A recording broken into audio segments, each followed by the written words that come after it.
listening to the Digitally Irresistible podcast, where we cover the optimization of digital technologies and irresistible people. Brought to you by iCore. Each episode features someone who sheds a little more light on the ins and outs of delivering a great employee and customer experience that has a measurable impact on the business. And now, here's today's guest. Hey there, welcome to another episode of the Digitally Irresistible podcast. I'm your host, Bernie Borges. Today's guest is Karen Hold. Welcome, Karen. Thanks, Bernie. It's great to be here. Great to have you, Karen. Karen, you run experience labs where you help clients innovate and adapt to change across industries ranging from education, professional services, government, healthcare, financial services, telecommunication, entertainment, and even the arts. And you're also co-author of the book, Experiencing Design, The Innovator's Journey. And I might add, it's a beautifully designed book. And today on this episode, we're going to discuss the principles from this book in the context of how to use design thinking to optimize the customer experience. And Karen, clearly you are expert in design thinking, helping your clients solve complex challenges that result in material improvements in their business, which can also include improved CX. So in this episode, let's discuss design thinking. What is it, and how can companies use design thinking to optimize their customers' journey? But first, Karen, we always like to start with your backstory, your introduction. Give us a little bit of your career backstory and how you got to where you are now. Yeah, well, I have not always been in design thinking. I started my career in politics, actually. I was raised in Washington, D.C., started my career in politics, but got the itch after reading Tom Peters' book, In Search of Excellence, to go into business. So I went into business, cut my teeth on brand management at a consumer packaged goods company. And then my husband surprised me with papers to start our own business for our third wedding anniversary, conspired with my dad, a lawyer, to do that. And so I was an entrepreneur with my husband for 13 years in the telecommunications industry, and then made a pivot after the telecommunications industry hit bump in the road after the dot-com bubble burst, and have been doing design and strategy for the last 12 years. Wow. Well, nothing like a pivot to get you to get into design thinking. Love that. Right. So, Karen, let's begin with the basic fundamental in this conversation. Let's begin by putting a definition to Yeah. design thinking. What is the practice of design thinking? So design thinking is really characterized by three important elements. One is an obsession with the customer, an absolute grounding in the user and their problems and their needs so we can generate better solutions. The second sort of pillar of design thinking is experimentation. And design thinking is really, at the end of the day, a risk management strategy, because with enough experimentation, we can remove risk. You can't remove all risk, but you can make smarter decisions by testing your way to success rather than placing big bets very slowly. So it allows us to lower our risks and lower our costs ultimately in making new solutions. And then the third thing is really creating the social framework to work across diversity within our organizations. We know that the best solutions require diverse input in order to make those solutions come to life. But we often don't know how to work across that difference within our organizations, especially within large organizations where we all do work differently. And so design thinking really provides the social technology for us to create those solutions together and work across difference within our organizations. That's a fascinating framework, Karen. How long has design thinking been around? It's not a new concept, is it? No, it's not a new concept at all. In fact, the term design thinking was really codified by academics who were trying to figure out how were these growth leaders in organizations able to make the kinds of gains within their companies that their peers were not able to make. They had the same context range, same industry, same size corporation. Yet some leaders are growth leaders, and other leaders maintain or work at the status quo. And what academics were really able to identify are the mindsets and the behaviors that those growth leaders use to achieve that success, and then codified it for the rest of us so that we can really learn from those mindsets and behaviors and adopt those into our own practices so that we can achieve the same kinds of results. I love it. At iCore, we're always looking for ways to optimize the customer experience. We leverage Six Sigma disciplines to ask the right questions and distill the answers into a picture of current state based on interviews, observations, data collection, and analysis. We've worked with hundreds of brands, enabling us to share industry best practices to make future state recommendations that maximize results for your customers' digital CX journey. Smile with iCore. Learn more at iCore.com. So let's get into some examples. How are companies actually using design thinking? I would imagine that, as you cover in your book, there's lots of different use cases and applications for design thinking. We only have a little bit of time here today, so give us a few examples. Sure. So, as I mentioned, I was in consumer packaged goods. And so the company that I was working for had spent close to $1 billion on what is basically a room deodorizer. And what they found out in the process of trying to sell this was that nobody wanted it. The people who had smelly rooms didn't really notice that they had a smelly room, and didn't really need to neutralize the scent. So think of the worst house you've walked into that might have a pet odor or might have tobacco smell. The people who live in those homes never noticed that smell. So, what they found out through observational research and actually going into homes and following consumers around was that the people who really benefited from that product were people who had clean homes and wanted to use it as like a room perfume. Completely changed the product around, went from $0 in revenue to $1 billion in revenue very quickly, and became a brand leader in its category. Wow, that is really interesting. Talk about knowing what pain you solve Yeah. and making the wrong assumption on the original pain problem. That's right. That's right.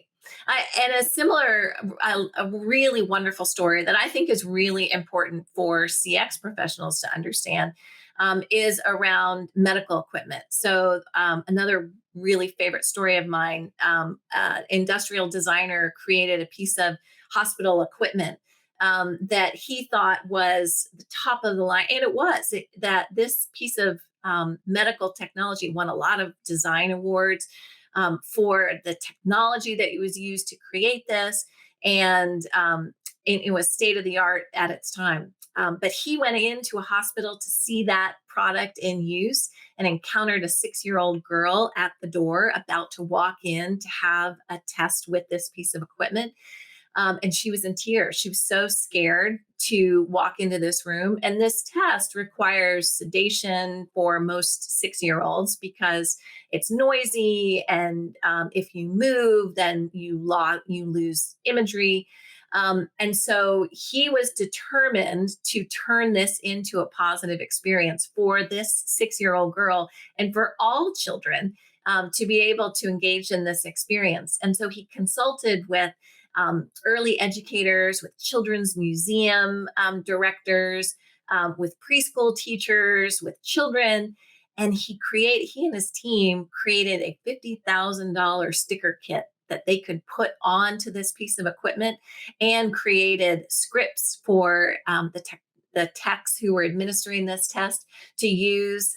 They created playlists for music to play. And they turned around what was a very negative experience into an experience that children asked if they could come back and go to the next week. They were able to reduce the sedation rates, which meant that they were able to allow their anesthesiologists to work on more pressing cases.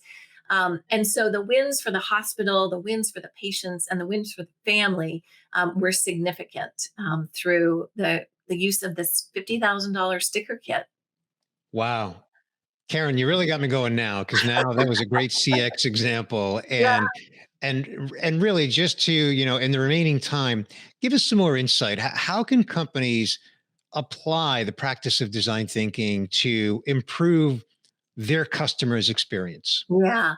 So, one of the most important things that we did when we were writing our book was really to help people understand that it's not enough to use tools and templates to achieve our work. And in the work of CX, I see a lot of people get excited about journey maps, and journey maps are a wonderful tool.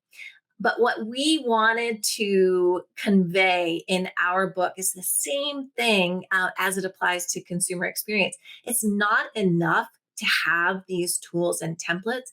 We have to change who we are as practitioners, and we have to examine our own mindsets and behaviors so that we are able to transform ourselves and then transform the experiences that we are creating for others. It's not enough to approach our work with the mindsets that we've always had. We have to be able to examine our own mindsets and behaviors and decide if we are going to transform ourselves so that we can then create transformative experiences for others. Karen, it comes full circle back to the pillars that you mentioned. First, be customer obsessed, Yes. really focused on the customer, and then being willing to take some risk once you've got the mindset of your value proposition, but more importantly, what your customer is experiencing, and understanding that, and then taking some risk to improve that. That's right. Well, and learning how to manage that risk, because we can't drive risk completely out of the equation, but we can manage that risk, and we can make intentional choices about how we're going to manage that risk. Yeah. Yeah. Do you have any other examples you'd like to share? Oh, sure. I'm happy to share another one. We had another wonderful product within this same company that I worked in, this consumer packaged goods company. And we wanted to figure out how to make it easier for consumers to clean their homes. And so we spent time, or the company spent time, going into people's homes to better understand how people clean their homes. And what we found out at the time was that people spend just as much time cleaning their floors as they do cleaning the mop. And if you were a Martian and you were just, put here into the United States, and you watched what people were doing when they were cleaning their floors, you might think they were cleaning their mop rather than actually cleaning their floor, because it's messy. You have to change your clothes, you have to get into your dirty clothes in order to do the job. And so we were able to create a product that was much simpler to clean the floor and didn't require you to spend as much time cleaning the mop. And we only did that by going into homes and watching how people actually clean their floors. Wow. That's a great story. It's a great example. Uh, the whole customer experience really revolves around the product or the service that the customer is using and how they're experiencing it. And what I've gleaned from our conversation here today, Karen, is that design thinking is just a fantastic approach, a fantastic practice that brands can use to design their products and to design the experience that their customers are going to have, ultimately to improve and optimize that customer experience. Would you agree? I do. I do. And I think if we as practitioners of design thinking, of customer experience, examine our own mindsets and behaviors, then we can really unlock the full potential that design and CX has to offer us as professionals problem solving in the world. Fantastic. Well, Karen, before we go to my final fun question, where would you like to send our listeners and viewers to learn more about you and what you got going on in your world? If you'd like to learn more about my work, I invite you to read my book, Experiencing Design, The Innovator's Journey. I also invite you to look at my website, which is experiencelabs.org. Fantastic. Thank you for that. Well, Karen, we get to my fun question, and that is, we have this tradition here on the Digitally Irresistible podcast. We always like to know when you're not working, what do you like to do for fun? Well, I am a skier and a hiker. So I like to spend my time out in the beautiful Sawtooth Mountains of Idaho, which is in south central Idaho. It's really my happy place. Wow, that is fantastic. I used to be a skier and then I moved to Florida. There's no skiing, at least no snow skiing in Florida.